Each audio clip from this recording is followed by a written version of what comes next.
BettcherGetty Images Watching the coverage of the Barr Letter unfold was to learn, once again, that we are truly fucked. Here was a 4-page summary of the Mueller report from an attorney general who was hired after he wrote a 19-page memo attacking the Mueller probe, a summary that contained 4 incomplete sentences from the actual report. This attorney general had a record of getting involved in the process of diffusing Republican presidential scandals like Iran-Contra during his last stint as attorney general, and misled Congress when he released a summary of an internal Justice Department memo in 1989.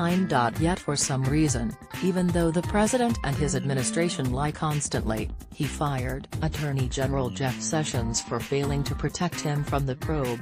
He hired the acting Attorney General before Barr, Matthew Whitaker, because he saw the guy attacking the Russia investigation on television, and he openly admitted he'd installed Whitaker over the investigation. Most people seem to just accept William Barr's word for it. Barr testifies before Congress, a place where he will not send the Mueller report. BettcherGetty Images. The mainstream media, having learned nothing from the both sides era or 2 years of being lied to constantly, basically accepted its beating from Trump and his allies. The New York goddamn Times suggested in a headline that a cloud over Trump's presidency is lifted, even though reporter Peter Baker, in that very article, said the actual report may yet disclose damning information if made public. Leftist journalists on the anti-Russia beat, some of whom launched their careers on the premise of seeking government transparency and assailing corruption and questioning the motives of anyone in the United States security apparatus, readily accepted the word of the United States Attorney General Donald Trump had installed a month earlier. In the latter case, it was a chance to grow vindication, having for months claimed too many reporters digging into the Russian connection had jumped to conclusions based on the first evidence that supported their desired narrative. Sound familiar? But when it comes to the cowed mainstream media, it was all down to fear and political pressure. Trump and his allies in the conservative infotainment vortex declared total victory and slammed the very fake news for its biased reporting, trying to completely redraw the battlefield in a public relations blitzkrieg. The basis for this was that the Barr letter announced no one in Trump's orbit would be charged with conspiring in the Russian government's influence campaign in the 2016 election, a narrow and specific allegation, and Barr himself had decided there was no obstruction case. Mueller made no such decision, which Barr admitted in the letter, which explicitly said the report does not exonerate, never mind that this was always more likely to be a case of corruption and white-collar crime, not some international spy caper, and that the report may contain behavior that is unacceptable and compromising for an elected official. There was no mention of the Trump Tower meeting, the Trump Tower-Moscow deal, or the fact that Trump's campaign manager was passing campaign polling data to an associate linked to Russian intelligence services. None of these events, which we know about thanks to reporting from the mainstream media, have been explained or disproven. Shut up. No collusion. Trump grins at a press event shortly after brandishing a copy of a New York Times story that is real news because it said nice things about him. BettcherGetty Images. In recent days and weeks, however, the court press from Trump and his allies has shown a few passing lanes.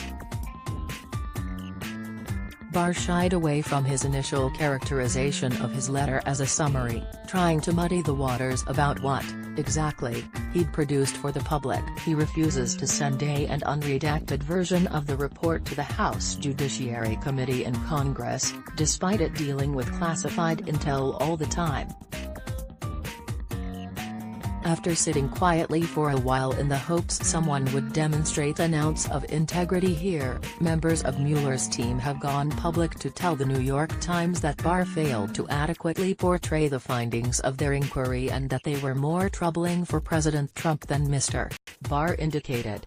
And Trump having declared the letter meant he was totally exonerated, and made mouth noises about how he wanted the actual report released, has returned to more familiar refrains now that a version of the report, albeit one with redactions made by Barr, is set to be released on Thursday. If you're keeping score at home, the people who wrote a report that totally exonerates the president are angry Democrats and dirty cops who have a vendetta against the president. Also, again, Mueller is a registered Republican, not that it matters. So these folks hatched the greatest scam in political history, a plot to take down the president, and then, when it came time to issue their final report, they completely exonerated him. That seems like an almighty waste of time. Play the hits. Wait, I thought the Barr letter accurately summarized the Mueller report, which already proved this is true. Why would the president need to restate it 2 days before a redacted version of the report is set to be released, and the public will see he's vindicated? He later supplemented this with another tweet boasting the same caption, but this time attached to a video from Fox News featuring Ken Starr. What a time to be alive.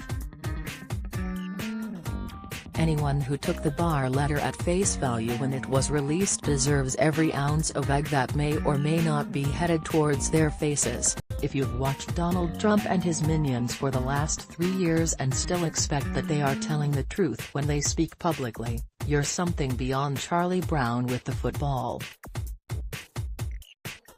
Did these folks not notice that the caravan, an existential threat to the America we know and love, disappeared right after the 2018 midterms? Did they not notice that a raft of senior Trump advisors used private email to conduct government business, a crime that, during the 2016 election, the same people had suggested was something close to treason? It is a terrifying indictment of our national press that so many professional observers have failed to internalize that the president and his allies are not acting in good faith, and that they have no regard for whether something is true, only whether it will help them if enough people believe it. Folks went along with their initial declaration of total victory,